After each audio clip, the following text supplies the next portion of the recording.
Hey, Good evening and happy Tuesday to everyone, all of you all who have tuned in to watch live another episode of Queen Bee presented by Selma Air and the Monte Method. Welcome everyone. My name is Lydia Chatmon. I am the EHE, ending the HIV transmission epidemic coordinator at Selma Air, and I'm joined by an awesome group of folks today. Monte Hammon, who is the founder of Queen Bee. Talk to the people. hey, everybody. Again, today is not a good day for me. I've been running a fever Oh, all day. I went and got tested for COVID. Praise the Lord, it came back negative. was negative. Hallelujah. So I think I got a real bad sinus infection, so my head is Mm. throbbing. So I'm trying to look good for the queens today. I'm doing the best I can. That's But all we can ask. anyway, we want to welcome y'all to Queen Bee. Those of you that don't know what Queen Bee is, and any of our first time viewers, this is a platform for women to discuss anything that's regarding their sexual health and their overall well being. We discuss plenty of topics of things that women may encounter on their daily lives, and we have different speakers, different topics that we discuss, and we have an amazing speaker today. And baby, let me tell you, I told her before the show started that these curls are curling. You look amazing. Yes. Thank you. Thank Giving you. it to us, ain't you? And so I'm going to pass the mic on to Kim and let her introduce herself. So, hello, everyone. Hello, I am Kim, founder of Positively Beautiful. I am like Monte, a little bit under the weather, but guess what? I know how to push through. I'm You always pushing, having to baby. push You through. pushing. I'm always got some push through. So, I am here just to say hello and welcome you all. And then I am also here because my sister friend Danielle will be sharing with you today on how you can manage your mental health and your eating disorders and all of those good things. So now I'm going to turn it back over to Lydia and she'll introduce Danielle and we'll get started with the show. Awesome. Thank you so much. Just thank you, everyone, for logging in. Want to remind folks that we broadcast Queen Bee live every third Tuesday at 6 p.m. Central Standard Time, right here on the Selma Air and the Black Belt Wellness Center Facebook pages. So, also want to remind folks to tell a friend, honey. Okay, You because know how we they say get on down to social the media, nitty like, tag, and gritty. share. Huh? I said, you know how they say on social media, like, tag, and share. Right. Yes, like, tag, and share, honey. Tag your friends. Tell them come on in. Last time we gave away some brims. Listen, we rhyme all the time, Right, and we right, just right. have a ball, y'all, on Queen Mhm. Bee, and we are so delighted to be joined by Danielle this afternoon, this evening. Miss Danielle Johnson. If you don't mind sharing with us who you are and all that you are going to offer the people today, y'all, because we're going to be talking about weight. Mhm. So if you saw the topic, weight, right? Your weight is not your worth, but it's It is not just not. the weight we carry. Because see, some of us, carry a little bit weight than others, Mhm. but, but that is physically and mentally. So Danielle, Mhm. share with us who you are and how we're going to roll this thing out this evening. All right. Well, hello, everyone. My name is Danielle Johnson, and I am in this role a mental health advocate. Professionally, in my career, I'm the director of clinical partnerships for Eating Recovery Center and Pathlight Mood and Behavioral Health Center. In my former life, I was a pharmaceutical exec and trainer, and I got into mental health. And when I tell you, it has been the most amazing thing for me. And when, like Lydia was saying, we're talking about your weight is not your worth today. And when I got the topic, I was just like, hey, I don't want to really just focus on weight because in the physical sense, but I want to focus on it in the mental sense, the proverbial sense as well, when we're looking at weight throughout the different lenses. So I'm also a speaker who's very like animated. very fun. I want you guys to be engaging. So if I ask for you to, put a heart or ask a question about your trauma, things like that, I want you to engage. If you have questions, make sure that you share those questions so that we can get some of those things asked and answered. But today, we're going to jump right in talking about our mental health because it is so very important. And for us, especially as Exactly. African American women who wear multiple hats, speaking of one of my besties that just put hers on, wear multiple hats of the day. We want to make sure that we're here to encourage, support, empower, and inspire each other. So this is not only just my story, but this is a collection of our stories so that we can support each other. So I'm ready to get started. If Lydia has a question, we can go ahead and get started, or I can pop it off. Absolutely. So I know typically we talk about things that are sexually related, right? Sexual Mhm. wellness. We've talked about HIV extensively, and we'll continue to talk about HIV. But just want to kind of help people connect the dots between the weight, both the physical weight and the proverbial weight, and our self worth. How does Mm. that weight impact us when we're talking about self worth?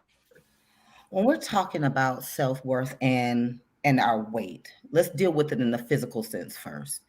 So depending on how comfortable you are with your body, Mhm. how high your self-esteem is as it relates to your weight, that's not a challenge for some people. We always say, oh, and I don't use the term big. I don't, because in our line of work we say larger bodied. It's more politically correct and acceptable because we don't want to attach. It has a negative stigma when we're talking about big and fat and all these things. So we don't want to encourage that behavior. But when we think about how it makes us feel for those of us who are less confident, or those of us who've gone through a trauma or a distress and have found ourselves to gain weight, that could really impact our self-esteem, how we feel about ourselves just when we look in the mirror, but how we think others feel about us when they look at us. So that's on a Mm. day-to-day. That could be in a relationship.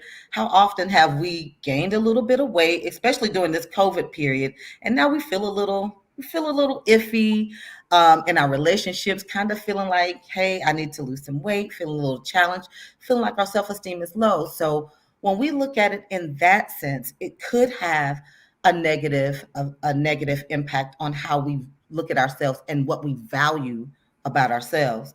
When we think about the proverbial weight, which I like to focus on a lot, is like all of the things that we carry, the jobs that we have, the kids that we're raising, the bills that we're paying, the relationships that we're in, some good, some supportive, some not so good, some not so supportive. So that weight sits on us as well. And when we think about how things sit on us and how we internalize things, what ends up happening? It can only stay inside for so long. It's going Mhm. to come out. It's going to show in our skin. It's going to show in our attitude. It's going to show in our weight if we start just eating and letting that be one of the coping behaviors, because eating is comforting. Food is comforting. You know, we got this thing today, like everybody's a foodie. And now we're just like doing all, Right? and it's great when we can keep it in perspective, but when it starts to get out of control and how often we see ourselves doing it and the physical changes that come with it is when it becomes a little bit problematic. So I can honestly agree with what you're saying, just like in reflecting on my day to day, right? Mhm. Like my dad went through COVID and Mhm. had to be in ICU for over 2 weeks. Went through a period of recovery. And I've been checking on him a lot, right? Mhm. But stuff started to become overwhelming and something has to drop, Yeah. right? Right. I'm not the person who really eats the 3 meals a day and snacks in between. I'm the person who wakes up, I just have to have the coffee and my engine is started. Mhm. Right.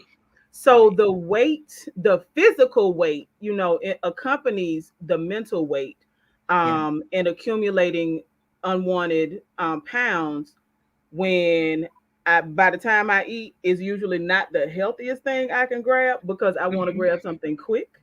So, I definitely I can relate to what you're talking about and the physical and the mental weight that we encounter. And when we think about, like, you're gonna have those times and those periods where, like, okay, you're a little bit off, but that's when you have to be very intentional about your Mhm. discipline. You have to be intentional about how you want to feel about your body, what you want to put in your body. So sometimes, like, when you have those life-changing experience, like what you're going through with your father, we don't categorize that as an eating disorder because that's an isolated incident. An eating disorder is just behavioral changes that go on for a specific amount of time that cause just disturbances in your behaviors.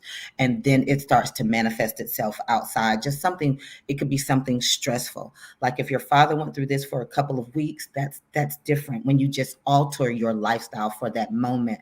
But when things go on for months at a time and they have become so deeply disturbing to how you eat, that's when we have that. We have different types of eating disorders. So most of the time eating disorders are, we think about it, and I know I'm not the only person. When I first took this job, I was like, people really have eating disorders? Because Black people don't have that. Because Listen, in I my was head, just about I to was ask just like, you. all I could think about was anorexics, and Right. I didn't Me know too. there were, Yep. exactly. So you see people that are super skinny. We'll talk a little bit later on in the presentation how social media has helped, it has just really has our business booming, and it's very unfortunate. But we also have what's more common in our community is what we Mhm. define as binge eating disorder. Right. Binge eating disorders is eating lot of food in one setting, just overeating until you're uncomfortably full. These things are going on for long periods of time. You're getting up and you're night grazing, like people that get up in the middle of the night and they just eat at night. We call that nighttime grazing. So I'm a what we grazer. find, what you say, Monte? I'm a grazer. Monte said he's a grazer. Okay. So Monte, I know a lot of grazers. I'm being honest. But yeah. Danielle, to what you were saying, like, for instance, that type of stuff to me becomes, I know, like what you told Lydia, that's an isolated incident with her father, but you and I both know that we have a friend that literally, if something goes wrong in her life, and it doesn't have to be major, it can be minor, but if it's just going a little bit different, she's gonna sit down and eat a whole thing of, Ice cream. cream. She gonna sit down, she gonna eat a whole pack of Oreos. She gonna, you know what I'm saying? Like, she Yeah. has some mental health Yeah. issues. And I And think that a lot of that affects us, but that is a part of it you all, Kim. it Yep. affects us more because Mhm. that's what we go to. Boyfriend breakup, guess what? I'm just All the eating food. like a crazy. Ooh. You know what I'm Yep. saying? Strawberry Yeah. cheesecake ice cream. Yeah. So and when we have those traumas, that's what it leads to. For us, it's more comforting. And like we were talking about before the show, why is that? Because so many Mhm. times in our communities, families come together and we come together over food.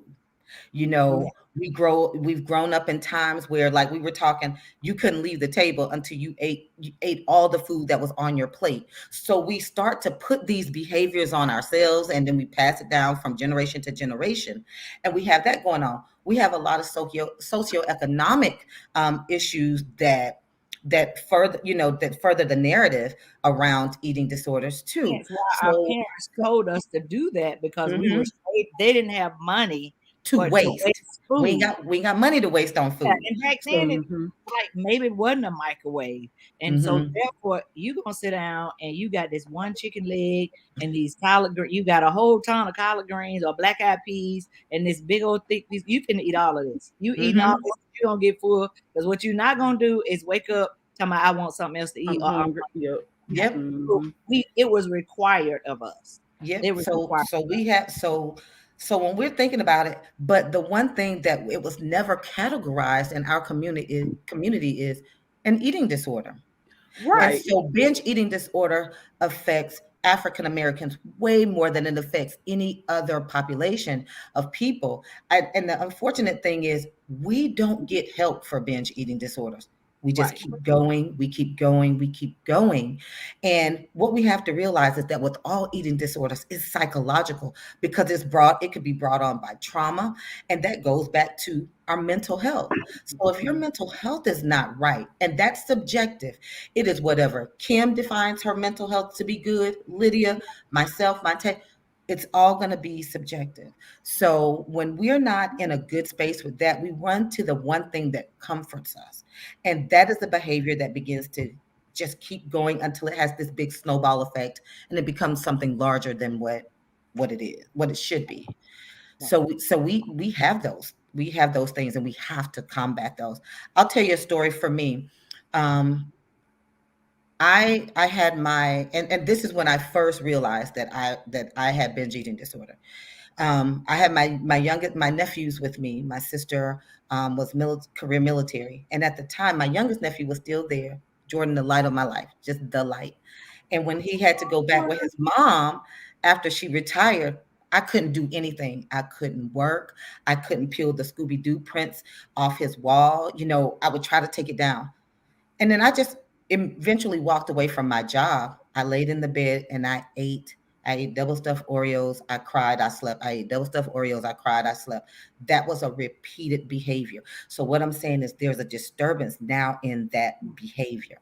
And so before I knew it, I gained 45 pounds in a year where I had not gained 10 pounds, 10, 15 pounds since I graduated from college in the 90s.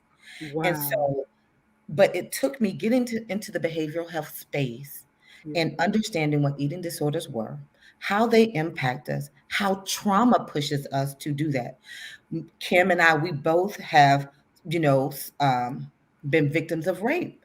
And so I struggle with suicidal ideation and a lot of things. But now I've was able to overcome those things. But like I said, in that particular space, the eating just kept going. It kept going. And then before I knew it, I went from 154 to like 2 something. And then I got all the way to 218. Let me say this, Danielle, and this is the thing with Black people. Danielle and I raped. Go to counseling. Mm-hmm. You just broke up with your boyfriend or your husband or you lost your job. It ain't go to counseling. Nobody tells you go to counseling. Nobody tells you. You just eat your life, or like in Danny's case, Jordan and Mooka left. You know what I'm saying? Nobody said Danielle go to counseling because we didn't even. I was her friend. I watched it happen. I didn't know to tell her to go to counseling. We only, as Black people, think go to counseling. In fact, we don't even really think go to counseling when it comes to rape. We go talk to your pastor and let him, pray you through this thing, and you good. Go on to the altar, lay down, put your burdens on the altar. You good. But you're not. You're not. Because guess what? Danny and I talk about it all the time. There are things that happen that has nothing to do with what's going on with you mentally, but because it happened, you break. It might be the child walked in the door or the boyfriend or the husband walked in the door and closed the door normal, but because I've never addressed my issues, I went off the deep end because he closed the door or the cabinet door the way I think was wrong, and he looking at me like, what is wrong with this kid? Yeah, I'm going off the deep end. You close that door, you can get out, all that stuff. When really the real issue was a long time ago that Kim was raped and Kim was diagnosed with HIV. That's really what's wrong with Kim. I need to go get help. Or Danielle was raped and Danielle just kept going to college and going to class like everything was okay. And then just, that's how it goes. In the Black. You Montez, I think you're muted. Monte, you muted. Montez, I think you're muted. That Montez is cute enough. I'm so sorry. Montez. People call me that all the time. I'm so sorry. That's what your name's supposed to be, Montez. They call me Montez and Monte all the time. It's so funny. Now I'm all right with Montez, but Monte got to go. No, we're not gonna do Monte. I don't like Monte either. I like Montez all day. Yes. And then when I'm out of town, it's Chatmon, but that's neither here nor there. Okay. So, but anyway, We're gonna what I was talk after saying was this. sometimes people can take offense to you telling them they need counseling, or have you thought about counseling? Somebody just posted, we are, meaning Black people, we think that counseling means you're crazy. That was Coretta. She just said, not my daughter Coretta, but another Coretta. She says that we think it means you're crazy if you go to counseling. And Right, it's not. and that's why, like, because they'll jump to the defense, like, what I need counseling for? And Right. and let me tell you, I can give you a story. So a couple of years ago, we worked on a collaborative book project that was called "Stop Telling Me to Get Over It's Not That Simple," and it was a story of 11 professional women. We came together and we talked about the different traumas that we had. Mine was rape, and then I even mentioned, my eating disorder that was in there, but I also mentioned the suicidal ideation. My parents did not find out about anything that happened to me in college until that book came out. And the first thing my mom was saying before she realized what happened is, if you ever hear me doing this or saying this, then she was like, I wouldn't go to and talk to someone because I don't want anybody to think that I'm crazy. And I don't want to label people as crazy if you don't, but I would like to say this. Sometimes the noise in your head gets so loud that you can't tune things out. Right. And you flirt with that idea of suicide and things like that because you don't have an outlet. In our community, it's always been, we keep it in the house. You don't put people in your business. Goes on in And here. or you go to God in prayer and you leave it there and he will fix it. But just like with anything else, you go to a doctor to have your physical ailments um, taken care of. It's okay to go outside and talk to someone who has no biases, who don't know about your family, has no real vested interest other than helping you to get to a better version of yourself. We have to be open to those ideas. And if it's offensive to some people to even make the recommendation, then we'll do like we normally do, and that's apologize. But you cannot still operate in a state where your mental health is impacted almost all of the time, and you can tell that things are getting worse for yourself. We have had, like, last month was National Depression and Suicide Month, and May is Mental Health Awareness Month, and such a focus on it nowadays. And I'm so glad to see more of us speaking up, whether that's athletes, whether that's politicians, whether that is friends. I mean, there's so many campaigns going on because we are the generation now who don't think that counseling is taboo, that therapy is like somebody gonna get in your business and I didn't know what's going on with your mom and your daddy and all of this other stuff like before. You have got to prioritize yourself. So whether somebody else thinks that you're crazy or this or that, you've got to prioritize yourself and prioritize your mental care, because if you don't, everything else around you will crumble, because it starts right here. When you get up, your mind got to be, what's the first thing we say? Lord, thank you for keeping me in my right mind. Mm-hmm. How you gonna think that's crazy if you want God to get you up in the morning and keep you in your right mind? Right. That's one way of how you stay in that space. But as always, it's subjective as to what you think is great mental health care for you. Right. I agree. So we've talked about how eating disorders, primarily, we haven't talked about them a lot as Black people. We just talked Mm-mm. about how as Black folks we just don't really connect with the importance of counseling, Mm-hmm. and letting it out.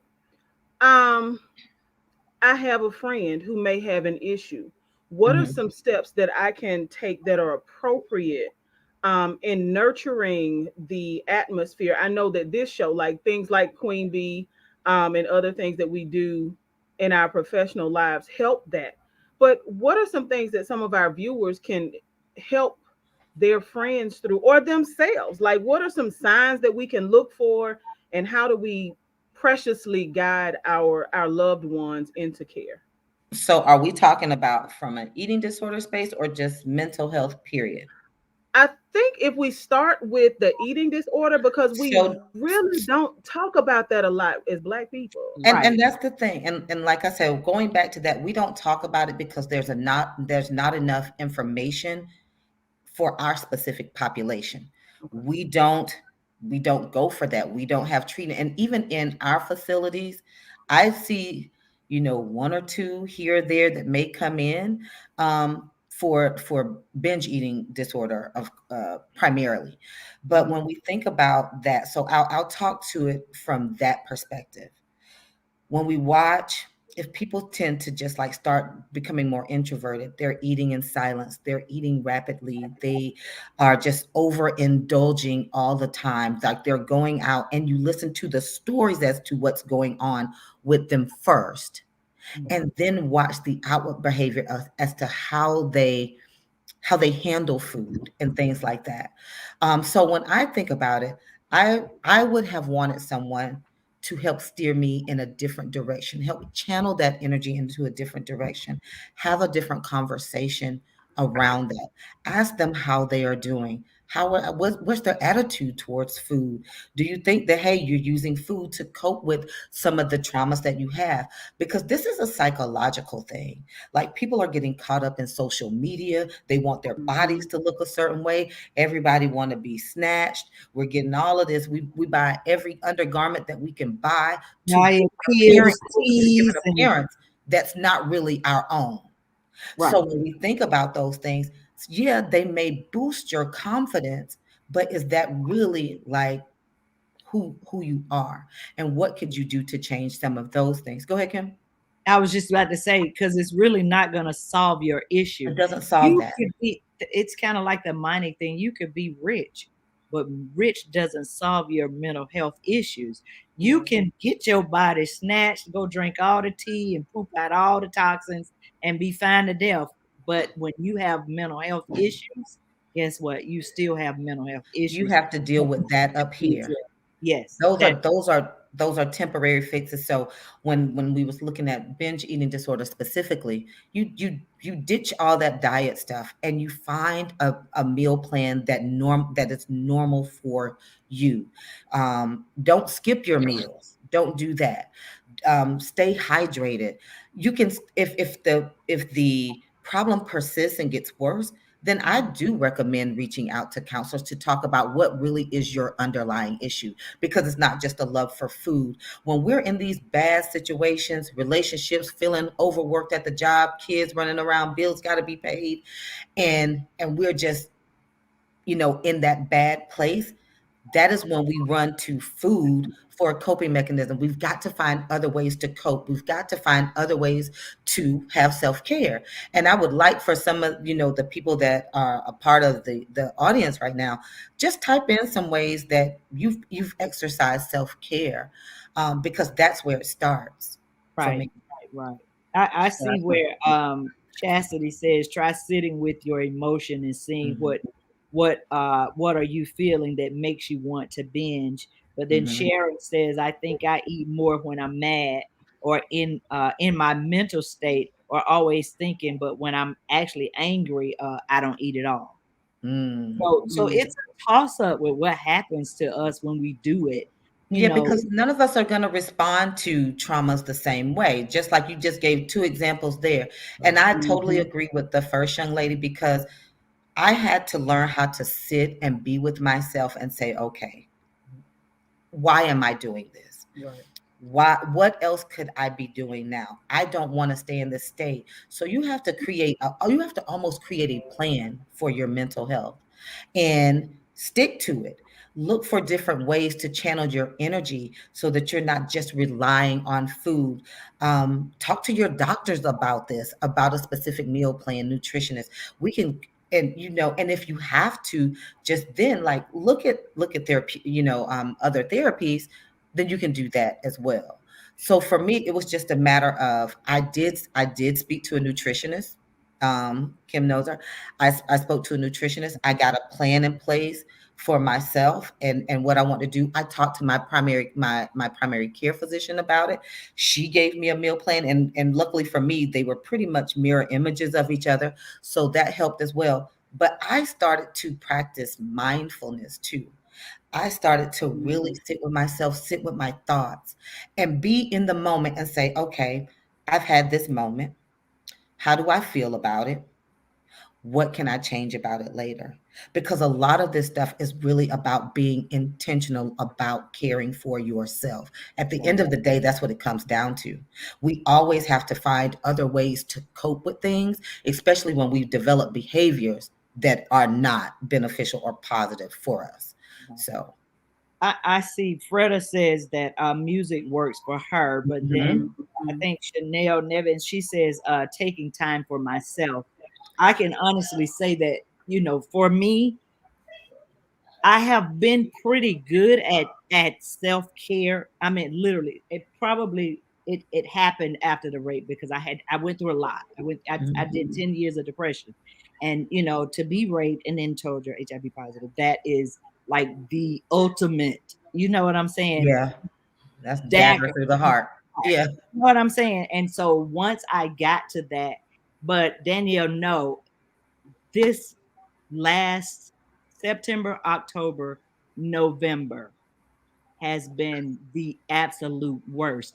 We just had a conversation, and I told her, in fact, Monte too, that everything that's going on in my life, I feel out of control. Mm-hmm. I felt alone. I said, this is the first time I felt this way in since the rape. Mm-hmm. Since the Mm-hmm. rape, I struggled. It's like taking everything in me not to cry now Mm-hmm. because I struggled badly because I had kidney stones. I had a torn meniscus with that was 3 tears. I had 2 surgeries with the kidney stones.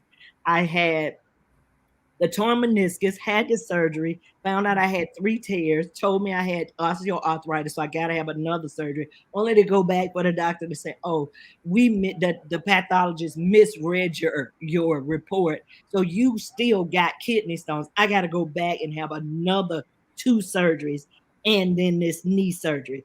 In the midst of all of that, I moved and I am right now staying in my daughter's basement, which drives me insane because I'm claustrophobic after the rape. Broke up with, I'll just say, a person that I thought was one of my best friends. That when I was going through like this, he was the person I would call because he was the person that was saying, "Come on, let's go ride. Come on, I'm gonna come cook you dinner. Come on, I'm gonna come cook you breakfast." And so I don't have that now. And God, I say God fixed it where I had nobody but me. Danielle and her fiance flew here this weekend and came over and spent the day with me. And I told her, I said, you don't even know what that did for me because my knee is all bandaged up right now.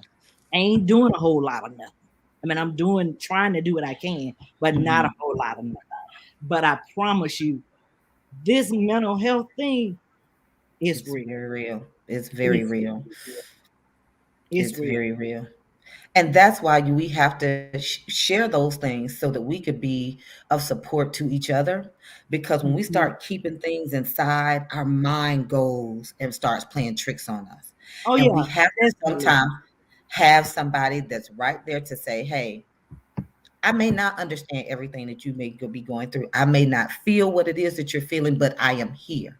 I'm going to be present with you. I'm going to be in the moment with you, and I'm going to help you through these things as best I can because it's really about support. I always say to people, never, ever, ever, feel awkward about sharing your issue, your testimony, and things like that because it's going to Yeah, help somebody else. And that is what we're here for. This platform, this space has been created just to do that. And so if you don't take away anything else, take away how important it is to care for yourself, to set boundaries, to be intentional with not only your physical health, but your mental health for sure, to be disciplined, to be focused in on you. I always say it's okay to be self-full. Like, and that means full of self because I have to take care of me before I can take care of anything Yes. else. anybody else. So you have the right to have those moments where you feel like the world is crumbling down. I would never come and say, "Oh girl, it's gonna be all right. Just pray about it." No, live in that moment you're in, experience the whole thing, because you're going to eventually come out of it. And you're going to be able to share with somebody else how they came out of it, how you coped with those things. So in this moment, I'm glad that we're sharing this. And if somebody else has something that they want to share or y'all want to highlight from the comments, let's take the time to tackle that now and see how we can help, one another. So my best friend is on. I see her comment, Lydia Collins, and self care is something that I know she practiced. She's an amazing mom, an amazing wife.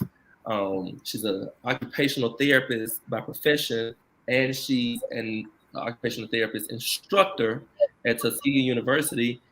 She's a business owner. She sells clothing and hair, yet she manages in all of that to self care. So, Liv, you still on, give some tips of what you do in the comments to self care. So some of the other ladies can see some of the things that you do. And I'm here to, she self care, y'all. Trust me. Yeah.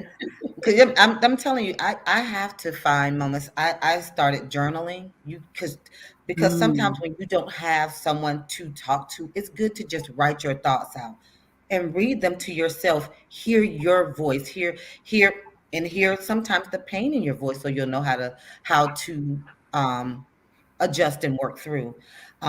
Music therapy is always great. Art therapy is great. Take walks. Actually sit down and just take a bath sometimes, light candles, create a different energy, a different vibe. Meditation is great. They have so many apps that you can use now for meditation, things that will help to calm you and to help you recenter and focus yourself. Girlfriend times is always great. I will never pass that up. So GMOs, whether it's in the morning, whether it's in the night, GLOs, whether it's lunch, I don't care. I love that time. I'm gonna And tell you, so, I'm a huge Whitney Houston fan. yeah. But Whitney ain't nobody that I go in my car and I just cut her on. I turn her on. When I'm going through, her voice is soothing to me. Right. So I listen to her when I'm dealing with stuff, just everyday life stuff, because Yeah. her voice is soothing to me. Let's come in. She's me time my mental health. Vacation, girl, vacation, whatever it takes to relax and not think and not stress. And when I tell you she takes all of those. Yeah. Now I'm all for staycation. I told and it was funny when I was dating my fiance. I said, let me tell you what's important to me in relationships, because what you will realize is that, Carrie, when you're in relationships, you got to do things that help take care of that relationship too. And everybody has to say what's important for them. I said, date night is important to me. You figure that stuff out. That's important. And it doesn't always mean that we have to go somewhere. Sometimes we are on the deck. I got into the Tiny Desk series during COVID. So I have my own little concert. Like if you go to YouTube, NPR Tiny Desk series, and you'll have all these great artists. And we sit outside on the deck. We have a bottle of wine or something a little bit stronger and and candles, and we talk under the stars, and it's date night. We vacation all the time. Vacation's important to me. And so certain things I do that are strictly for me, so that I can operate in the space that Danielle needs to be in. And then there are things I have to do that I make just kind of oh my God, these self-care acts for my relationship, so that that can stay healthy as well. So sometimes you'll find that you switch it up a little bit, depending on if it's an individual approach or a couple's approach, in my opinion. So those are just some things I started doing, like yoga. I ordered the mirror for Christmas and for my birthday gift last year. And I was just like, well, I'm gonna just do some yoga. I don't like it, but hey, I said, but you Well, have I to, got a question though, do Danielle. I'm what's only gonna work saying for this you. because I know where the spot I was just in. I shed it tears, but I promise you I'm okay. Mhm. But it has been one when I say like what I just shared, it was like I had three friends. My brother-in-law died. It was so much going. It wasn't just that. Mhm. It was a lot of stuff going on. But how do you help a person? Say me. I've done all the mental health. I've done all of that, and this just hit me, and I still didn't know how to handle it. I still didn't know what to do. What do you say to a person in that position? Because there are people I didn't. It came from nowhere. All of Mhm. these things came from nowhere at one time, and And it was so overwhelming. And I don't even. I felt lost. I felt alone. I felt everything and only and because I didn't know how to deal with it. and you and I talked about this, and like Yes, I said, the one thing that I didn't do, I didn't interrupt or anything. I allowed you to express your feelings, demonstrate them fully, wholeheartedly, and open. Most of the time, when we're going through, the last thing we want to hear is somebody giving us instruction as to yeah. how to get past something. I told you, I You're, one dear friend so of mine. I love her to death. She's a preacher, and I said, "Hey, I can't do this. I can't do this. I cannot hear that." And I'm not. I love God. You don't love God? What's wrong with you? No, so no, no, seriously. But I love God. But at that moment, right. I want to hear that because I'm saying, like, why is this happening? Hmm. Why is these people dying? Why can't I even go to the funeral? Why am I dang? Why is every health issue like coming back, like causing other things? And I gotta go back and redo a surgery. And I gotta go back, all of these things. I didn't want to hear it. Yeah. I did not want to hear it. And that's the only reason I asked you because I wanted you to be able to answer that for other people because there is somebody maybe on here or that Hmm. might watch it later that's saying, you know what? I've done all of that. I've Hmm. surpassed all of that, and these things are still coming at me. You The know what one, I'm yeah, I understand that. The one thing that no matter who you talk to, what you do, they're not going to be able to stop those events from occurring in your life. saying? Right. Life is just going to happen the way that it unfolds, the way that God allows things to unfold. The thing about it for me in helping someone, like I said, I allow you to be in your moment. Express it how you need to. If that's crying, screaming, rolling on the floor, I have got to allow you to act out everything because once you get it all out, that's when we can start putting the pieces back together and what you think will help you. I have to ask you and say, what is it that you're wanting? After all of that has come out and it's over. For me, and especially with us being the best of friends, it's offering those words of affirmation. It's being there to support. Sometimes it's as simple as a hug, just being there to laugh. I know that when we were there with you this weekend, the whole energy changed from you. So sometimes it's the presence. Sometimes it's just like what Monte said. It's the voice that soothes and calms.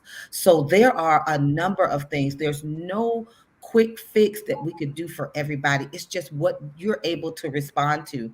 And I think when we allow people to just feel how they feel, not advise Mhm. them as to how they should feel, what they should do, and just Right. let them have their moment and be present with them in that moment to show support, to show love, to show that you are not alone in this, that I Right. am right here. It begins to help settle a person. It begins to help them come back and Right. find that center and focus a little bit better.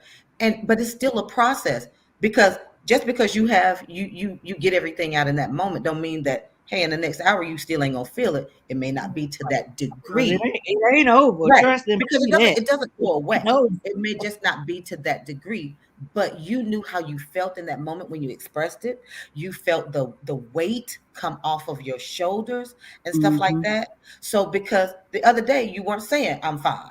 Today you're saying I'm fine. And Right. so we have to let those moments play out. We have to be there to support, not to advise, to listen, not to respond unless it is asked of us.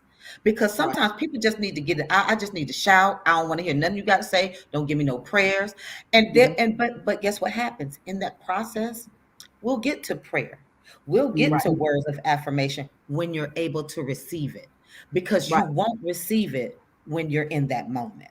Right. So In fact, it will make you angrier. yeah, because You can do more harm than more harm than help at more that point. harm than good. More harm than good. Because what I hear both of you ladies saying is the importance of an L word that's not love, but listen.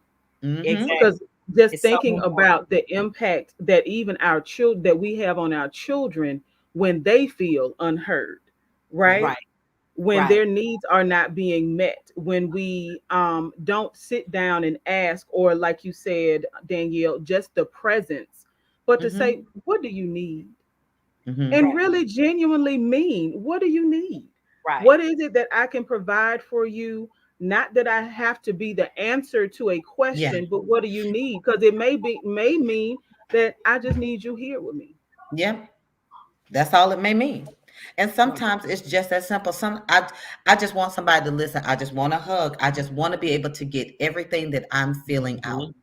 Because no one person is going to have all the answers. But if I can help you put together a few more pieces of the puzzle of wholeness, then that's what we want to do, because Right. it's a process. Um, yeah. So when we think about our mental health, we think about the needs that people may have, but how we may respond when we are connecting to a partner in a sexual way.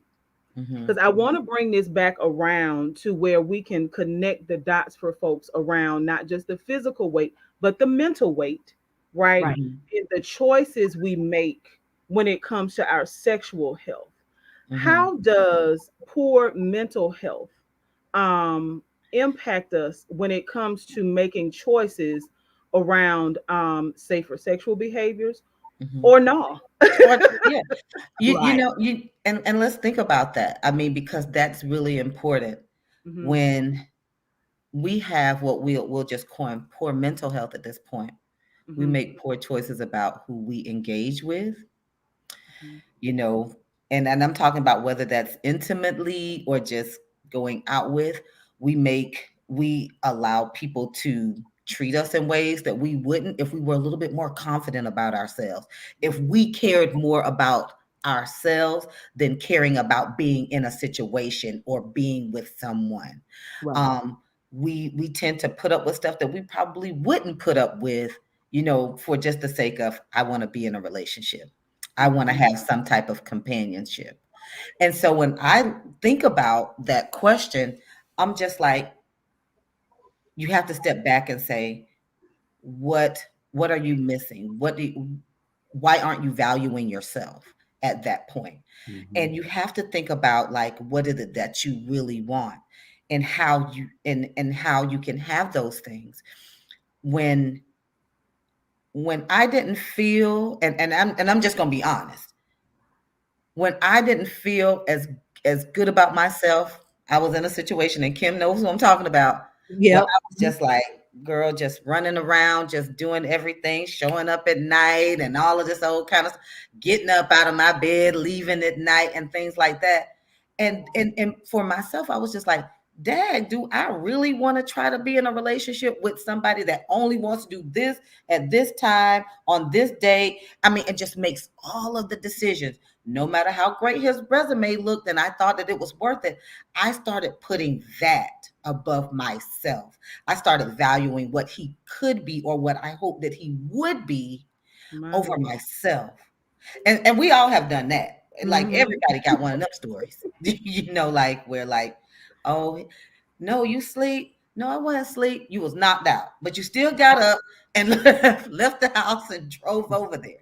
Leah So, We're says thinking you're poor gonna get here. reasoning, poor huh? reasoning and lack of valuing So yourself you know leads to what? Yeah. soul ties. And that's what I Hmm. said. It's really, you place higher value of somebody else's feelings over yourself, and you But you know start to what? make these decisions out of low self-esteem, lack of value and worth, not understanding it about yourself, and also not putting in boundaries as to what you require. Mental health too is about boundaries. So if you are not getting treated the way that you want to be treated in a sexual relationship, in a friendship with a homegirl, a homeboy, or whatever, then you are in charge of how far that goes, how Right. that person, those persons, that group treat you or you interact with them. So those are just some of the things that poor mental health can lead us to do Mhm. or subject ourselves to um, But I want to say this when we're not this valuing ourselves. learning how I know we talked about practicing self-care, but do you know it's just as important to practice self-love? There are Mhm. so many people that don't even love themselves, and you've got to learn how to do that, because if until you can learn how to genuinely love yourself, you won't even know how to accept it. I told that particular guy I fought hard to be here. I fought hard after the rape, after, being told I was HIV positive. I fought hard to be here. I fought hard to allow myself to love me again. I fought hard to allow myself to let somebody else love me again. And I'll be darned, and y'all know I didn't say darn, if I'm going to allow you to I know rip you didn't. that from me, because I fought at 10 years, I fought hard. I did Mhm. date, I didn't talk to nobody, I did nothing. It took a lot to get here. I be damn if I'm gonna let you pull me back. But No, that is us like taking our power back. And you have yes, to realize that you own your power. You cannot just freely give over control, give over your worth, your value to somebody who has demonstrated over right. and over again that they don't deserve it. Like they say, when people show you who they are, believe them. You Believe cannot change a person. A person has to genuinely want to change. They have to genuinely love you enough, care for you enough, nurture you enough, support you enough, encourage you enough to change. That's not something you can do. But what you can do in the act of practicing self care, self love, is set those boundaries. And once you set those boundaries and other people know that you have set them, they either can get with the straighten up program or fly or get right. Or going kick or get rocks. going We Right. go. or kick rocks for sure. I had to, it took me moving away from this person, sitting in an apartment in Mm. Chicago by myself, at the height of COVID, where I couldn't even get out and do whatever, to sit with myself and to say, you deserved better. You gave so much of yourself to a person that didn't deserve that. Mhm. And I had to just really come to grips and take ownership of the For part my I part. played. For yep. Yeah. I had to There's take a ownership of comment. that. About that. Huh? We There's talk a comment that says it's crazy because once you start thinking clearly and dealing with your own mental health is when you realize what a mess you've gotten yourself in. Yep. And that So is true. so very true. I Mhm. don't know who said it, but it's very, Leah, very true. Lydia, my new Yes. best friend. you cannot steal my best friend. I know I'm just that's playing. right. I'm just playing. But that is the truth, and we have got to stop just like walking around thinking that we can just change those people. We can only work with what we have, and that is what is inside of us. We can be very intentional about caring for ourselves. We can set those boundaries. We can start to love ourselves. We can start to put ourselves first. Like I go back to earlier, it's okay to be selfful. It's okay to be full of It's yourself, okay to to be put yourself. selfish to a Yeah, certain and there extent. are moments where you have to be selfish, and then there are moments where you have to be a little bit selfless and say, "Okay, I gotta put me to the side in support of this person, but that person has Right, got to deserve it. That person has got to deserve it from you." right. And so me sitting here and I was just like, I don't even know how I'm a date. It's COVID and stuff like that. But because I had dealt with myself, with my feelings, my emotions, my pain, even my anger about how I allowed myself to be treated Right. at the We top talked of a the year. lot of long days, a lot of long nights, a lot Exactly. of early mornings, a lot of all of that. Yeah. By myself. Well, I know that we've said that we don't do we shouldn't necessarily rely solely on the church, but this really just reminds me of how God does his best work when he gets us by ourselves. Right. Hmm. Um and those boundaries are so critical.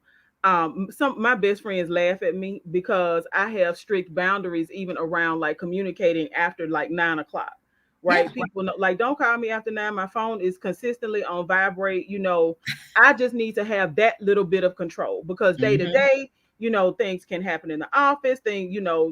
Broadband is crazy in the South, in the rural South. So, I mean, all sorts of things can happen, but I can control the communication piece, right? Yep. And I start at 8 o'clock and I end at nine Control the o'clock. communication and how the communication, because when somebody Yes. starts talking to you sideways, we have a tendency to allow it to happen and then Hmm. think, he won't do it no more.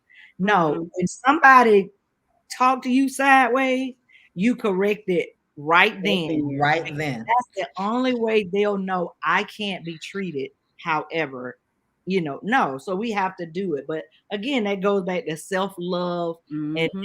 and all of And that. boundaries. And Yep. boundaries. Yep. I take a lot of time to write down my thoughts and how I feel about things and that which I want to receive. I do believe in the power of my words.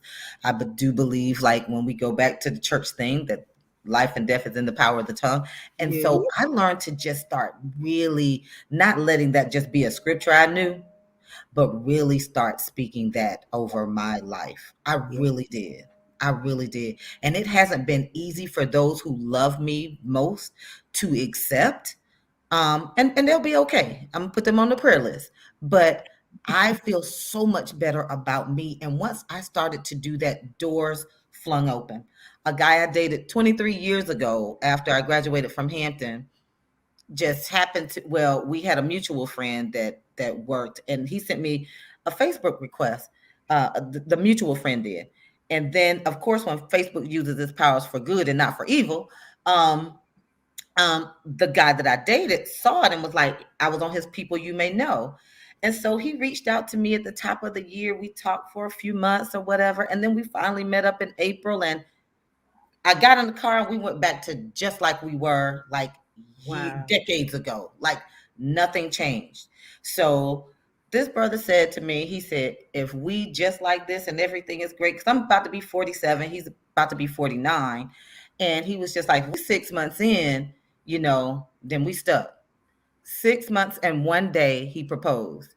And Damn, go on, show it to us, girl. Go on, show it to us. Come on but my thing is, I sat with myself. I got into the best headspace that I can be in, so that I was open to receive love. And I don't want to just limit that to just being open to receive things. But when you're in a good space, when you have taken your power back, when you got control over your life, when you know what it is that you deserve, and you ain't taking nothing less than that, things will come to you, whether that's a job, whether that's a relationship, whether that's better friendships, whether that's better health, whether that's better eating habits, whether it's an now. exercise routine, whether now I got several self-care acts of love for myself.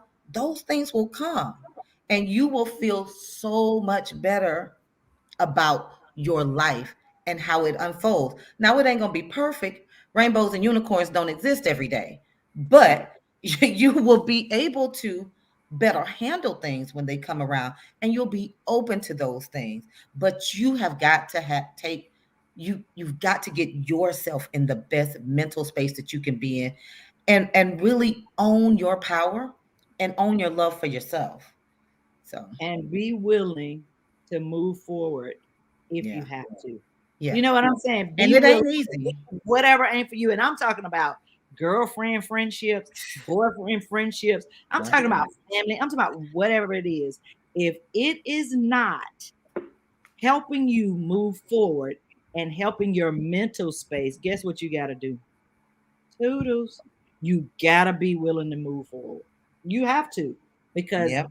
sometimes we stay stuck Hmm. way longer than we should in situations. Because it's comfortable. Because Expensive. that's what we know. Yeah. It's a lot easier for me to just sit here because I know the devil I'm dealing with, than to go out and Hmm. experience something new, to Right. challenge myself, to be open, to other things.